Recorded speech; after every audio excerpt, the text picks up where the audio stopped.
on a une archive qui est une pépite, c'est Jean-Marie Le Pen qui détruit un Israélien, un pro-israélien. Et franchement, c'est plutôt agréable à voir, hein. Il est assez pertinent, on va réagir à ça maintenant. J'ai une question d'ailleurs, monsieur Stoléru. Est-il exact que vous ayez la double nationalité? Laquelle? Je ne sais pas, je vous pose la question. Avez-vous une double nationalité? Non, je suis français, tout simplement. Vous n'avez pas de double nationalité? Non, je n'ai pas. Ah, parfait. Alors, j'aime mieux ça, parce que j'aurais été, dois vous le dire, un peu gêné si j'avais su que vous aviez une autre nationalité Laquelle? Que la nationalité française. Laquelle? Je vous pose la question, vous me dites que non. Ah, Par non, conséquent, il n'y a pas là de débat. Non. Je voudrais seulement vous dire... C'est aussi un détail. Sur l'analyse... non, écoutez, pas ce genre d'argument pitoyable, monsieur Stoléru. Qui est-ce qui prend des arguments personnels? Écoutez, C'est vous, c'est moi? je vous pose la question, vous êtes un ministre français, on a le droit de savoir qui vous êtes. Tout de même. Écoutez, je pense que c'est normal. Je vais vous dire une chose. L'immigration... Excusez-moi d'intervenir, je crois qu'il faut que les choses soient claires parce que vous avez un langage un peu codé. Monsieur Stoléru, vous êtes juif ou non? Ah, c'est pas une nationalité, enfin, sauf... Et je pense que monsieur Le Pen faisait peut-être allusion à la possibilité que vous ayez une double nationalité israélienne et française. Oui, c'était la question que je lui posais, mais parce qu'on m'a dit ça, mais j'en sais rien. Moi, je ne crois pas ce qu'on me dit systématiquement, et je crois à la loyauté de monsieur Stoléru. C'est gentil de votre part, monsieur Le Pen, c'est vraiment très gentil. Très bien. Jusqu'à présent, juif est une religion. Non, mais moi, je ne vous ai pas parlé des juifs. Je ne vous ai pas parlé des juifs. Je sais que vous êtes président de la Chambre de commerce franco-israélienne, mais comme on m'avait dit que vous étiez en même temps, pardon, comme vous m'avez dit que vous étiez en même temps, laissez-moi parler. Comme on m'avait dit que vous étiez en même temps de nationalité israélienne, je vous posais la question, mais puisque vous dites que vous ne l'êtes pas, j'accepte cette affirmation. Vous êtes député UDI de la 8e circonscription des Français de l'étranger. Vous avez le double passeport franco-israélien. Alors, comme une soixantaine de députés à l'Assemblée nationale. Oui, non. Nous assistons à une augmentation sans précédent des actes antisémites dans notre pays. Ah, mais je pense qu'on doit parler de tout à Radio J et je vous dis, je pense que, moi, c'est une communauté qui est la mienne. Ah oui. Et voilà. Ah oui, c'est la vôtre. C'est la mienne. Votre sentiment à vous personnel, parce que pensez-vous donc, comme 88% de vos cadres, que les Juifs aient trop de pouvoir en France aujourd'hui? C'est une question à laquelle ils ont répondu là encore massivement. Alors vous-même, comment vous réagissez à ça? Ça dépend dans quel domaine. Que les Juifs aient beaucoup de pouvoir dans la presse, comme les Bretons en ont dans la marine et les Corses dans les douanes, ça ne me paraît pas un peu discutable. Et que les gens du Front National, qui se sont aperçus qu'un certain nombre de lobbies juifs, comme celui de M. Kahn, leur ait fait en quelque sorte une persécution systématique, ils ont l'impression d'en voir beaucoup. Par exemple, la profession de journaliste, et imagine-t-on que dans cette profession, est-ce qu'il serait raisonnable de tenir une comptabilité précise du nombre de personnes en fonction de leur confession religieuse? Vous savez comme moi que ça a déjà suscité des polémiques importantes, et ceux qui ont fait remarquer que parmi les journalistes, que certaines religions étaient surreprésentées par rapport à d'autres, vous savez très bien que ça a suscité l'émotion. Il faut en parler librement et simplement. C'était un moment où on expliquait qu'il y avait une surreprésentation des Juifs dans les médias audiovisuels. Écoutez, les internationales juives, il y en a plusieurs. Il y a le Congrès juif mondial, il y a le Fonds mondial juif. Que vous visez.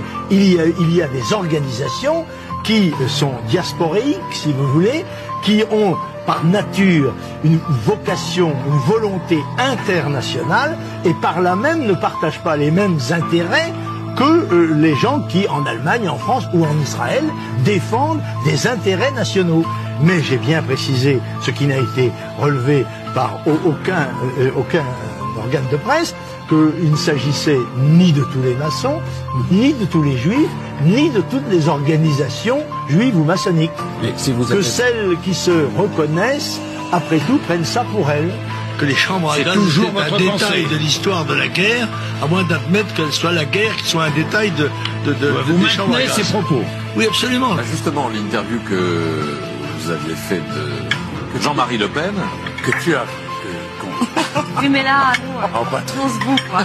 Allez. Donc cette interview de Jean-Marie Le Pen a été l'un des deux détonateurs de la crise au Front National. Jean-Marie Le Pen qui, le week-end dernier à Marseille, a été interpellé par un militant sur, à propos de cette interview. Vous allez entendre la question et sa réponse.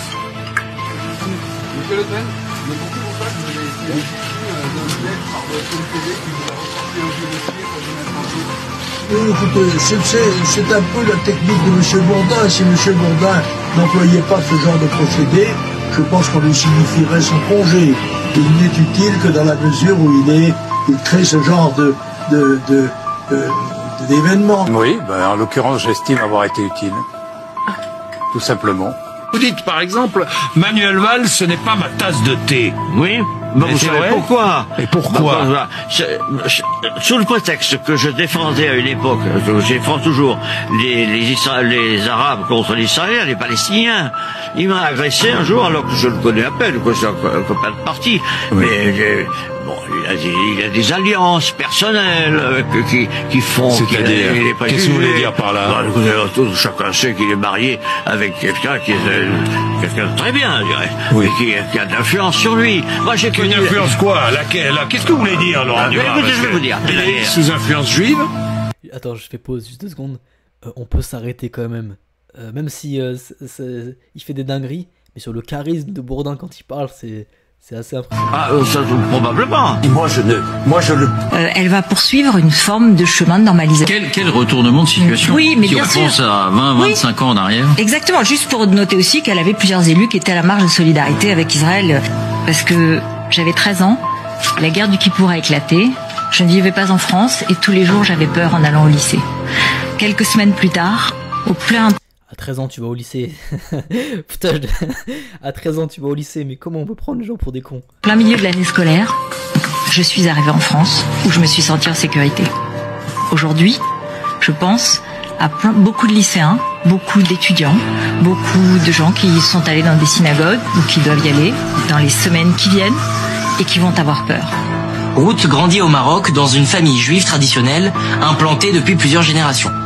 Ce n'est tout de même pas n'importe quelle famille, puisqu'un des grands-oncles de Ruth, Shalom Messas, a été grand rabbin du Maroc, puis de Jérusalem. Dès 1991, on la retrouve accompagnée d'Elie Wiesel, prix Nobel de la paix, ancien déporté, écrivain et philosophe, et du grand maître du Grand Orient de France, très importante loge maçonnique, Jean-Robert Agache, dans une convention contre l'intolérance et le fascisme. En 2013, on retrouve Ruth chez Marie Calter pour la célébration du Nouvel An juif. À cette fête, de nombreuses personnalités politiques et médiatiques ont fait le déplacement. Caroline Forest, oui, elle aussi est présente. Il n'y a plus personne pour ne pas comprendre que lorsqu'on s'en prend aux éclaireurs, lorsqu'on s'en prend aux juifs, c'est qu'on va s'en prendre à tout le monde, parce que c'est la base de toute idéologie. Depuis quand? Fanatique et totalitaire. Caroline fait partie de groupes influents en France. Elle est proche notamment des réseaux laïcs et francs-maçons. Elle donne à plusieurs conférences au Grand Orient de France lors de tenues blanches. Elle côtoie d'éminentes personnalités comme Bernard-Henri Lévy. Et je crois que rien n'est plus étranger au texte juif que cette idée d'une nation privilégiée. Marie Calter, chez lequel elle aura l'occasion de fêter le Nouvel An juif. Son anniversaire à Israël, bien entendu. C'est notre anniversaire à tous. En compagnie, entre autres, de Jean-Marc Ayrault, ministre de l'époque, et Christiane Taubira, et aussi de Patrick Luckmann, son avocat condamné pour violence conjugale. Je ne m'exprime jamais en tant que juif, autrement que par des gestes rituels qui relèvent de l'intime.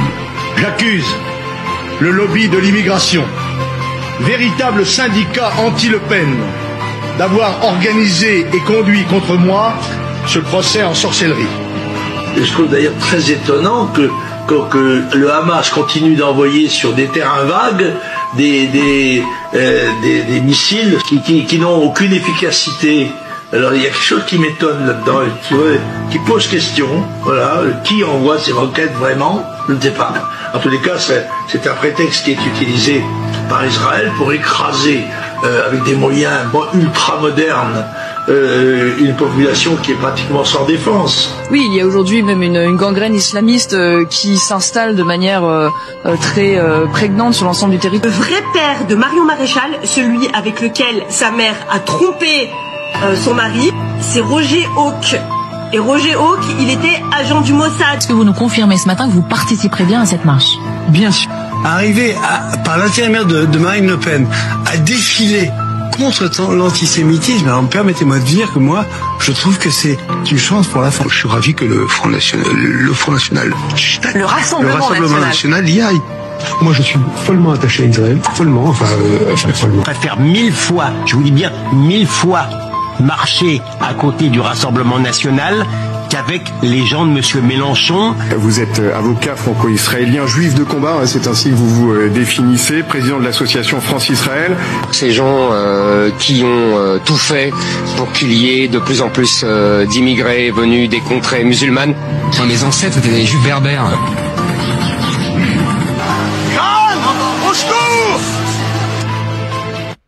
Putain, je sais pas si vous êtes resté jusqu'à là, mais c'était assez intense en termes d'informations.